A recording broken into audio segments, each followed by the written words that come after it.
seaside town, which is part of a broader area with maybe 250, 300,000 people. My town has about 100,000 people in it. But in this town and the neighboring town, local Christians become increasingly socially active. For example, we have a project called the Street Pastors Project. I don't know if you're aware of this in other communities, but our local Christians staff a service on Friday night and Saturday night for young people who are coming out of the clubs and the pubs, the drinking places, to keep them safe from 11 o'clock at night till 5 o'clock in the morning. And the police are so profoundly grateful for their input. And it's made such a sense of worth and value to the local Christian community and created a collaboration beyond denomination, which is enormously important. I also spent time as a trustee for my local council for voluntary services. In my little town of less than 100,000 people, there are 800 voluntary organizations. And I was on the body that helps support and help those voluntary organizations to work well. I also spent about 6 years up to 2005 working as a children and family social worker. Part of that time was spent working in a therapeutic community. We looked after 12 children under the age of 12 years old. It took 20 staff, plus highly skilled professional input, and cost in excess of 4,000 euros per month to look after each one of those 12 children. Just think what that means. And working as I did, supporting foster families, I was dealing with children who were no longer with their birth families. They were placed in other families who did, in many cases, a marvelous job in trying to create stability from great instability. Because what a contradiction it is. In one way, your parents are the source of your life, your very identity. On the other way, those parents are also the source of abuse and enormous insecurity. So I saw those kids as they were taken to contact, supervised contact. I supervised contact for kids with their physical parents who were not able to be with them, and saw the disruption that caused afterwards when they went back to their foster carers. Currently, just this last year, I'm working with the Red Cross, helping to increase community resilience. What does that mean? It means supporting and recruiting volunteers to go in and support carers in their own homes. And this, of course, is 60% to do with elderly people.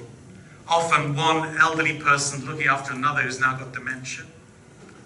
Other cases looking after elderly parents who are taking care of a 50-year-old son with huge disability issues. Incredible devotion that's being manifested in that way. Anyway, what's this got to do with my picture? Well, I want to really advocate for the contribution that the voluntary sector and the people of religious conviction make to our society. And we need to speak up for what we do, otherwise we will have this situation where people just don't recognize our value and young people don't see the value. Same as with marriage and family. Tomorrow is my wedding anniversary. It's 32 years since my wedding. I was married in a wedding like that. I was married in Madison Square Garden, where you normally have basketball or boxing, with 2,000 other couples. And most of those, nearly all of those couples were international. Many of them were interracial. Some of them were between people from different religious backgrounds. But at that point in time, we were all people of the same faith. What faith? I'm a unificationist. I'm a follower of the Reverend Sun Myung Moon. Very controversial at that time, but it made such an impact on New York City. 4,000 people in dark suits and white wedding dresses walking down the street to Madison Square Gardens, and we had just an amazing expression of our idealism, because that event was all dedicated to world peace through the family. And I was an idealistic person in my late 20s, really convinced that we would transform the world through our commitment to go beyond enmity. My wife's German. First time I met my father-in-law, it wasn't an easy experience because of the enemy background. My father-in-law was in the SS, he was also on the Russian front.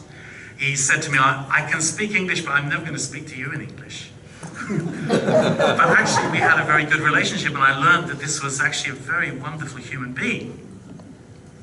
So I directly experienced within my own family the going beyond difference. My wife also experiencing, because when we moved to where we live now, having had very profound experiences previously in London working with black people, my wife had very profound experiences working with the Jewish community where I live, and which led to the point where, you know, huge, profound reconciliation took place between herself and people who'd fled to Nazi Germany and had very, I can't go into the whole story, but very profound experiences. Anyhow, that marriage I was in 1982, that was just people of my faith. International, interracial, and background interreligious, but just people of my faith. But then 10 years later in 1992, our founder asked us to bring people not just from our own faith, but from all religious backgrounds, to a much larger event of 30,000 couples in the stadium that was used just 4 years previously, 4 years previously for the Olympic Games in Seoul. And I traveled there on a jumbo jet with a very mature Muslim couple, an even more mature Sikh couple. The husband was a famous professor of ecology, his wife was an agony aunt for the Asian community, and also a mature Christian couple. And we participated sitting in the outside of the stadium, rededicating our marriages, but at the same time giving our support to thousands of young couples who were on the floor of the stadium, making their marriage commitment for the first time. And it was just extraordinary how that celebration of marriage and family impacted us and created a sense of working together. And this is the other thing I really want to talk about. Myself, I got involved in my faith, and one very influential factor in that was because I think religion has no credibility if people can't go beyond denomination and can't even go beyond faith in cooperating with one another. So I think one contribution, a unique contribution, Unification Movement or Family Federation for World Peace and Unification, which is the name of our religion now, can make is in bringing together people of different faith backgrounds in this matter of marriage and family. Because almost without exception, faiths share very similar views. I notice how difficult it is for sometimes us to go over the barrier, well, when I was younger, of denominational difference within Christianity, and now of difference of religion. But in the last 25 plus years of working interreligiously, I've had enormously positive experiences working beyond faith difference and finding and discovering through sharing common tasks the incredible value of other human beings who dress very differently, who worship very differently, who go through very different ceremonies, who have a different set of scriptures, but have profoundly beautiful character. This is 20 years later again. This is 2012. The last such large wedding event that our founder, Father Moon, presided over with his wife. His wife did again just this year and the year before. But I think it's so crucially important that we work together beyond faith difference. And if we do that, not only will we strengthen the cause for marriage and family, which we all hold so dear, but actually we will also find ways to value and appreciate one another beyond difference, which will be a saving grace, you know, for the future of our world, I really believe. Okay, that's just my first slide. I better get on to another one. Anyhow, here's, those events turned into occasions not just officiated over by my faith, but of course officiated over by representatives of different faiths who gave their blessing on that occasion. So, in other words, we need to reach beyond our comfort zone. And for me, it was a big challenge, in a sense, to invite into our deeply important religious ceremony people of other faiths. It was a huge challenge, but a very important challenge, which led me particularly into the interreligious experience. Anyhow, in a sense, when we're gathered here together, as the British would say, we're singing to the choir. In other words, we all here appreciate marriage and family. But we do need to find the ways to present it that make, huge impact and convince people of the importance of upholding these values. For me, post-Second World War, our part of the world, our rich world, has been almost obsessed with economy. But I have no doubt about it whatsoever those children in the therapeutic community 4,000 euros each for for a month. I mean, there's no more important place to hold value than in the family. Because the capacity to love, and especially to make commitments and sustain them through difficulty, this is very hard to gain, quick to lose, and very difficult to recover. So, the store of lasting love in a family, if you lose it, if you see a society where, I think Stephen was mentioning that in his talk, where the capacity to build a lasting relationship of love is diminishing, not increasing, we have hugely expensive, in terms of human pain and also in terms of cost, future that lies ahead of us. In the end, let's face it, however much we have ideals, however much we have wonderful institutions like the UN or humanitarian organizations or people of religious conviction, what matters in the end is the quality of the people who staff and lead those organizations. I'm deeply impressed now I worked for many years for UPF and FFWPU, Family Federation, and International. I'm now working with the Red Cross. The thing that impresses me most is the quality of the people involved. Because they're not there for the money, usually because they don't get much.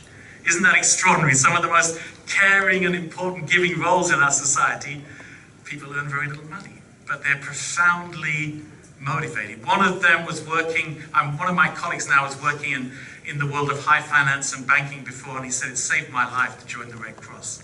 I get much less money, but I'm doing something that really is in tune with my heart and my desires. So, it's human character, which is largely shaped by experiences in the family, as well as the surrounding educational systems of society, which determines our capacity. So we do also together need to work out a sort of ideology of the family. And I don't think that the Family Federation has a monopoly on that at all, but maybe we have something to offer. One thing I like to offer, because I was very involved in this sort of conference for many years, and I worked a lot with the Ambassadors for Peace movement that works with UPF, and that was people of very diverse religious backgrounds. So I learned to give presentations that didn't just come from biblical, scriptural background, but from a whole variety of scriptures. Anyhow, much of our view or ideology of family is based on Genesis 1:28, and the blessings of God saying to Adam and Eve, become fruitful, multiply, have dominion. And it relates to somehow how we find peace, and that relates also to my colleague who just spoke before me, and this whole concept of religion's capacity to help people to find peace within themselves. And what I would express very much in that is our ideals, springing from God and religious conviction, don't become reality just because we believe in them. They become reality when we practice them, when the thoughts become deeds and actions, or where mind and body meet. So the crucial place is not the realm just of belief and thought, but it's actually in daily life where thought and deed become one. And that's actually the place that good character is formulated.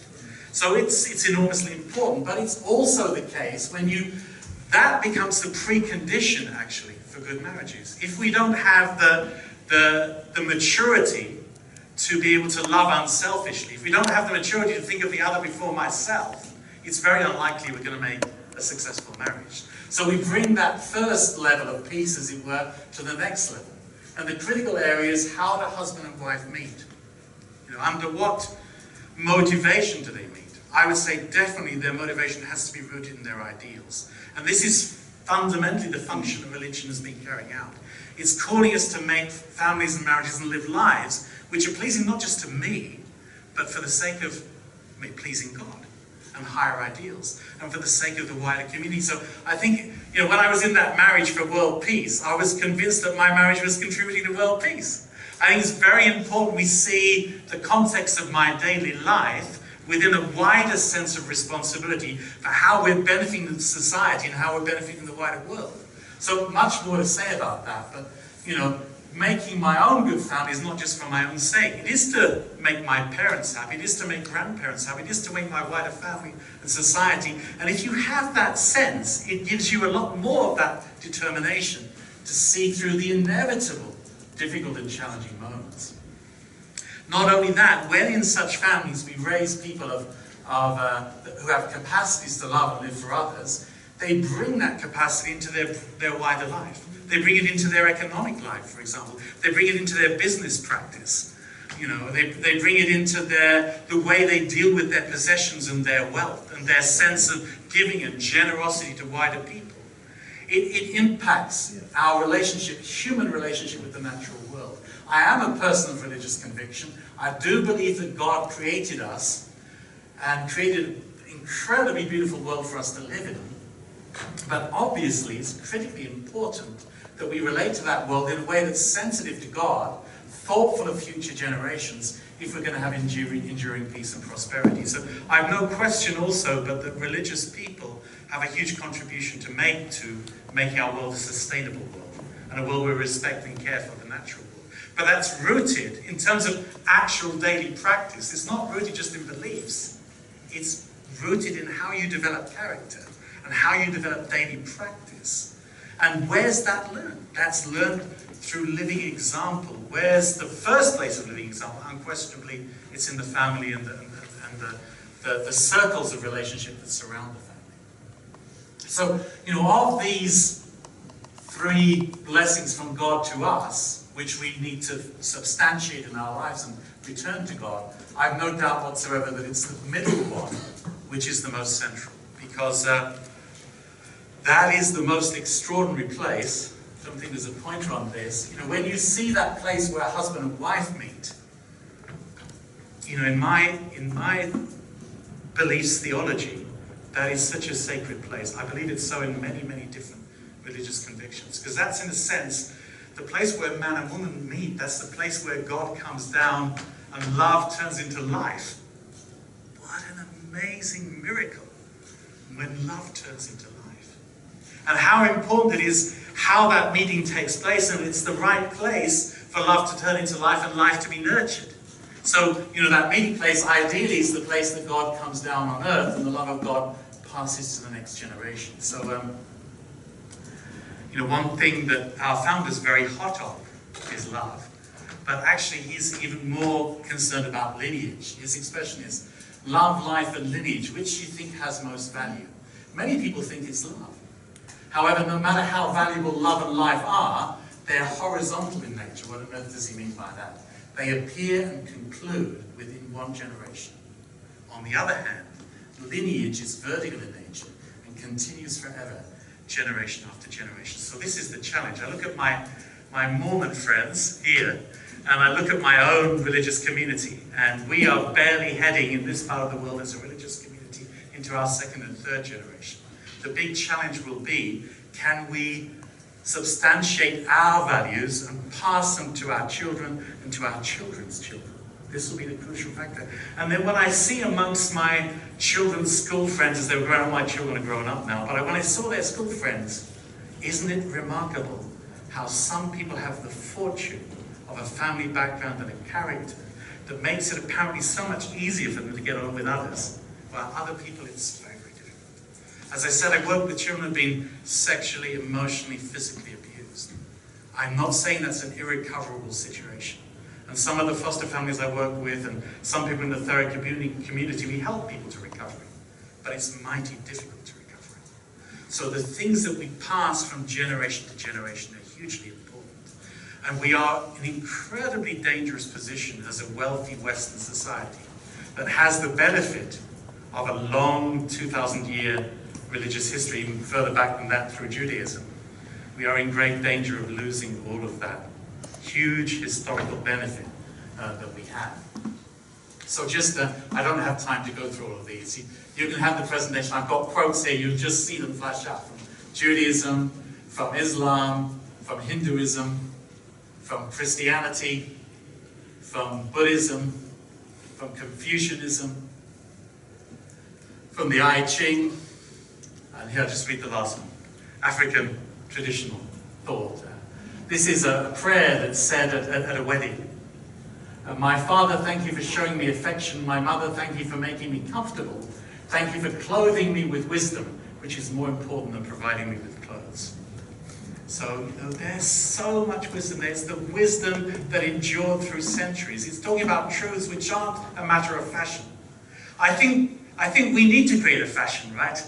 Because we need to swing the pendulum back towards realizing the importance of these matters. But, you know, we share it in common as people of ethical and religious conviction. Also, as a movement, we're very into purity before marriage, we're very into fidelity within marriage. But it's tough to maintain it in this society, right? But I have no question about it. If you want to learn to make commitment, you don't learn it by practicing relationships and breaking them time and time again as the foundation for securing a committed relationship between husband and wife. You establish a commitment which enables you to be a lasting husband and wife through actually showing commitment in your previous relationships. Okay, anyhow, I'm out of time. Come back to that. Where's the secure place to store our wealth? Not our money, not our banks, we know about that, but actually in the generations of family. Thank you.